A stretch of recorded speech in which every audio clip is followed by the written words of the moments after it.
కావచ్చు, లేకుంటే ఆ వ్యక్తిని చూసి చాటుగా మాటుగా మాట్లాడటం కావచ్చు, లేదా ఆ వ్యక్తి మీద పదే పదే వ్యతిరేక భావంతో మాట్లాడటం కావచ్చు,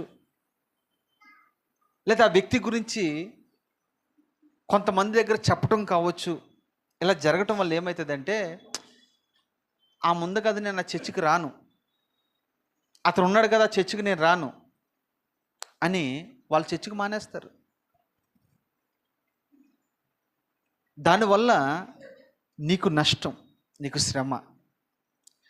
ఇప్పుడు మనమందరం కలిసిమెలిసి ఉంటున్నాం కదా, ఒక వ్యక్తి చర్చికి రావట్లేదంటే ఎక్కువగా ఎవరి ద్వారా ఈ కార్యక్రమాలు జరుగుతాయంటే, ఎవరైతే బాగా స్నేహంగా ఉంటారో, ఎవరైతే పదే పదే వాళ్ళ ఇంట్లోకి వెళ్తారో, ఎవరైతే పదే పదే వాళ్ళ ఇంట్లో భోజనం చేస్తారో, వీళ్ళ కూర వారికి, వారి కూర వీళ్ళకి, వీళ్ళ భోజనం వారికి,